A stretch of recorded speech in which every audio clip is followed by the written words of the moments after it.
We'll settle on our poll question for hour 2. Charles Barkley will join us at the top of the hour. 877-3DP Show. Email address, dp@danpatrick.com. Twitter handle at DP Show. He's part of the show that is prior to our show on Peacock. He is Pro Football Talk Live co-host Mike Florio, also a contributor to Football Night in America. Before we get to Belichick, I had a problem with Sean Payton revealing medical information about Bo Nix. Bo Nix certainly had a problem with it. Your thoughts when you heard Sean Payton talking about previous surgeries with Bo Nix's ankle? I was surprised that he did, but I'm not surprised when Sean Payton says something that ruffles feathers, whether it's with the Jets or with whoever. Sean Payton tends to say what he says, and then he'll deal with the fallout later. But with Bo Nix, it definitely seemed to be an issue. Bo Nix apparently called his own press conference to address the situation.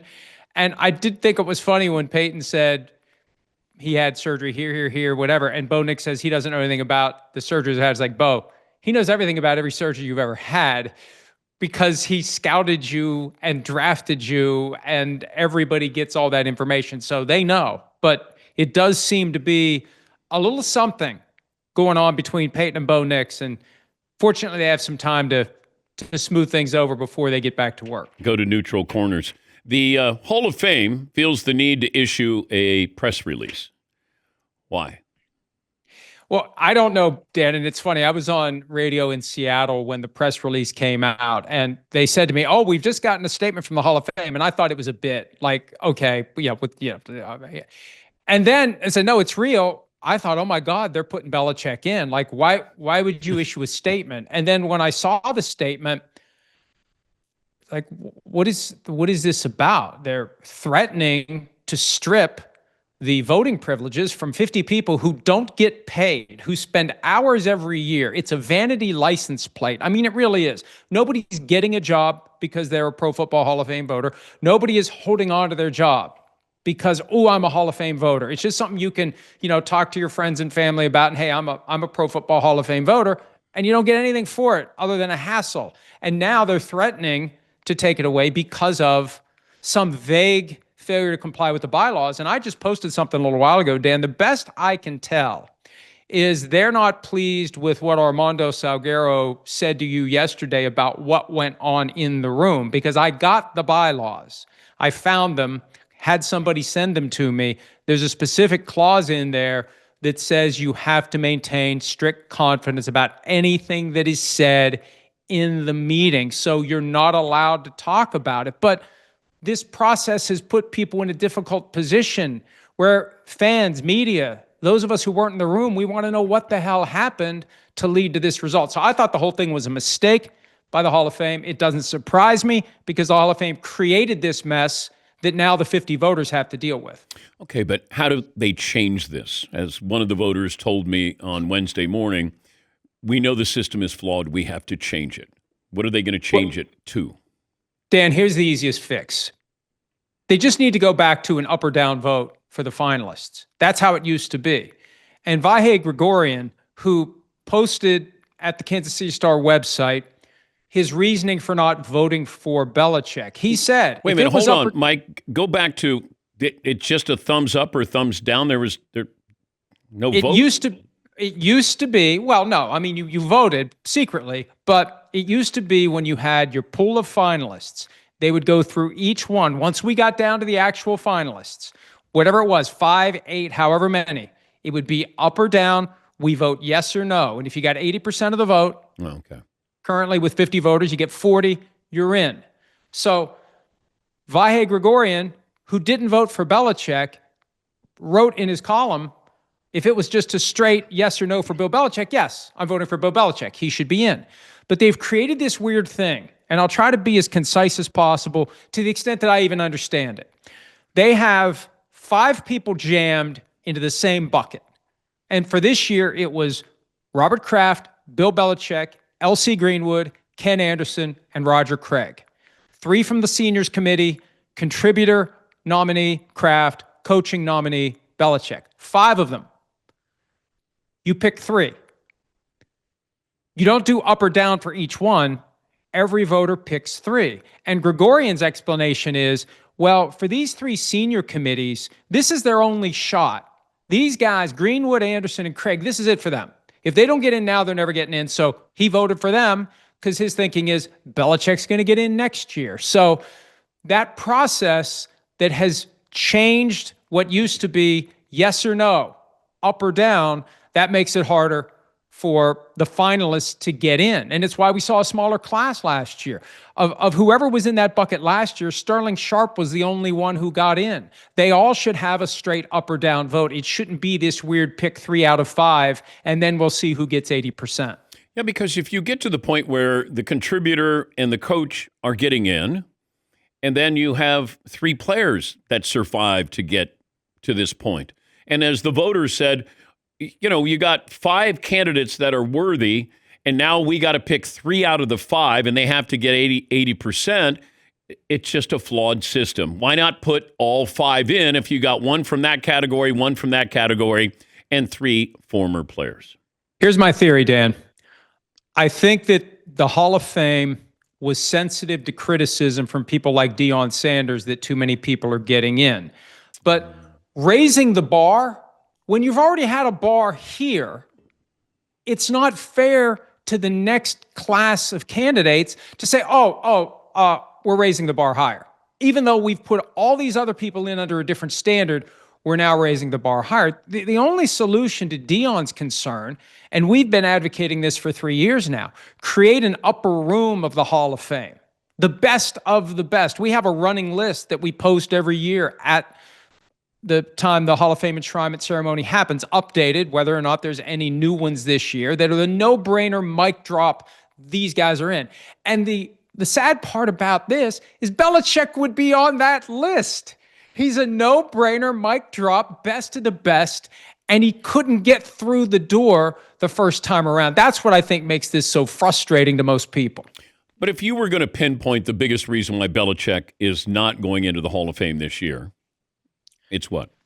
Well, people don't like him. I think that's it. People don't like him. He's a jerk. Is that a surprise?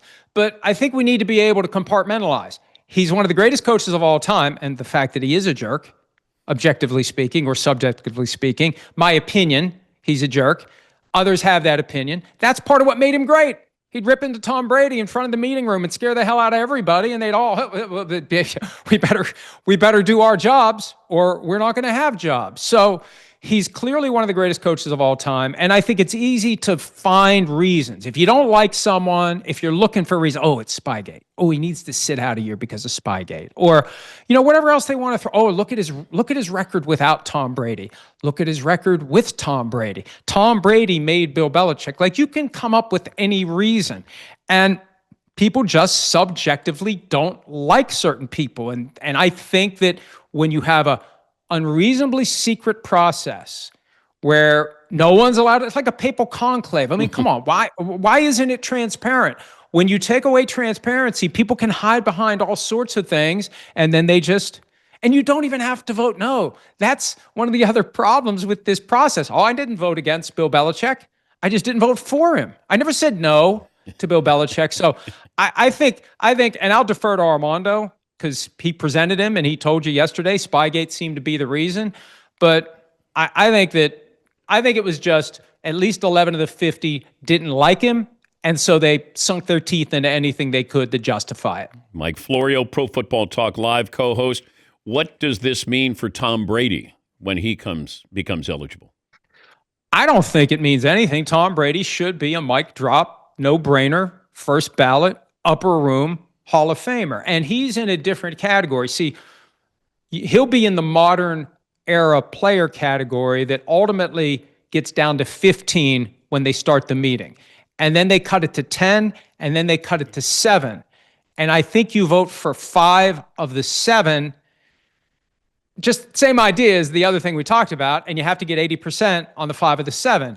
And I don't know, is somebody going to say, Brady's definitely going to get in, I'll vote for somebody else instead.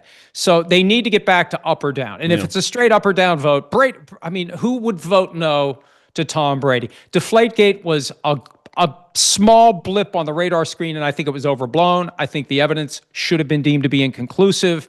And I think the whole idea of treating this objective, weird, it's always been in the rule book range of air pressure. Who the hell cares? We want him to be able to throw the football. Who cares how much air's in the damn football? So I think that shouldn't matter. And I also think that Brady will benefit from this controversy. They'll be even more careful when Brady's up to not step in this pile of crap again. I brought this up. I brought it up a couple of times. Now, I know Brady lied to the commissioner. That's why he got in trouble. Aaron Rodgers told me that he overinflated footballs. Nobody labeled him a cheater. Yeah. Dan, this number's just pulled out of thin air. It's the number. It's the recommended inflation from Wilson, 12.5 to 13.5. I remember when this first happened, my wife was saying, well, what's going on with these footballs? It's like, well, Patriots are in trouble because they supposedly took air out of the footballs. Well, why'd they do that? Well, because it makes it easier to hold the football. Well, what does that do? Well, it makes it easier to throw the football. Well, isn't that what they want? Like don't we want? The whole thing is just bizarre. And it was, and it's been reported over and over again. We didn't hit them hard enough for Spygate, and there was a cabal of owners and others in the league that wanted another pound of flesh out of the New England Patriots. And the weird part about it is that one didn't stick to Belichick at all. He managed to push that whole thing over to Brady. So the only thing they really have on Belichick is Spygate from 19 years ago. And if you throw away 2007 and prior, everything since then is still more than enough for him to walk into the Hall of Fame on the first try. And I don't know if Robert Kraft is getting in. I'm still amazed that he's not in. When you look at his resume, why has he been held outside the pearly gates? Well, if Jerry Jones is in, Robert Kraft is in. It's that simple.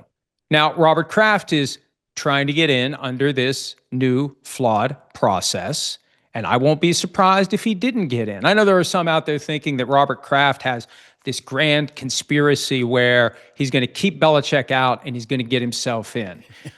I think it's going to be hard for any of those five to get in. It may just be one at the end of the day of the five, like last year, that get to 80%. But the problem with the Hall of Fame is there are too many worthy candidates, and the process entails, it's not apples to apples. I mean, it's apples to oranges, to car batteries, to, it's impossible to compare all the different positions, all the different contributions, and it's all funneled into this log jam that's almost impossible to bust out of. So it's a very imperfect process, as highlighted by everything we've seen and heard the past 2 days. Eli Manning reportedly will have to wait another year. Your thoughts? Well, that doesn't surprise me because of the current process and because beyond those 2 years, when they went to the Super Bowl and won it, and look, he had two of the biggest moments in Super Bowl history, two of the greatest throws. The throw to Mario Manningham in Super Bowl 46 is not nearly as remembered as it should be. That saved the game for the Giants that day. And obviously we know about the Tyree throw, but when you look at the balance of his career, you look at his numbers, all the stuff that people get rightfully caught up in when it's time to compare careers, was he truly one of the best of his era that deserve it? I mean, there's a lot of great quarterbacks from his era. So it doesn't surprise me it's taken him a couple of tries. Will he get in one of these days? I think so. I think he should be there. Jim Plunkett's the only starting quarterback with 2 Super Bowl wins who hasn't made it. Phil Simms has 2 Super Bowl wins, but obviously he didn't play in Super Bowl 25. Roethlisberger's got 2. He'll presumably get in. But yeah, I think Eli should be in, but it doesn't surprise me it's going to take a little while for him to get there. Phillip Rivers get bumped back another year because he came out of retirement? No, Dan, the moment that he landed on the active roster for the Indianapolis Colts, his 5-year clock reset. He's got to wait 5 years for consideration. He could have 5 more kids by then. Well, maybe head coach of an NFL team by then, too. I guess that could help his candidacy. But, I think Phillip Rivers was a great quarterback, and it was a great story this year. But Mike Tomlin he can be eligible next year for the Hall of Fame, correct? Right. Wow. So coaches, 1 year. Coaches now have to be out 1 year. And the problem is there's already a logjam of coaches. Mike Holmgren should be in. Mike Shanahan should be in. Now Mike Tomlin's going to be in the mix. And there's a separate committee that serves up one candidate. One. So who's it going to be next year? Is it going to be Tomlin? Is it going to be Belichick? Are they going to decide, well, you know what, if they're not going to put Belichick in, maybe we don't put him up there? I think given the blowback and the reaction, I think Belichick sails in next year. I think it's a no-brainer. The only question, Dan, ponder this. Michael Hawley made this point yesterday. Will he show up at the ceremony when he gets in? Or will he do what Terrell Owens did and do his own thing on that day that he joins the rest of the immortals in Canton? Maybe he sends his girlfriend. I wouldn't put it past him. She might give a better speech than him. Well, she should definitely be the one who presents him. That I'd put my money on that if and when he gets in and when he gets in. But wow. I could see him being mad enough about this that he wouldn't show up. I still think he has a sufficient appreciation of NFL and football history that he would not refuse to show up. But I think he'd at least think about it. Thank you, Mike, as always. We appreciate it. We'll see you in San Francisco. Thanks, Dan. Good talking to you, buddy. Mike Florio, Pro Football Talk Live co-host and contributor to Football Night in America. Yeah, I didn't think of that. Does Belichick say, hey, I'm not showing up. I'll hold my own sort of celebratory day, give a speech to the people that really matter most to me? I'd send my girlfriend. She'll bring a flamethrower. That'd be awesome.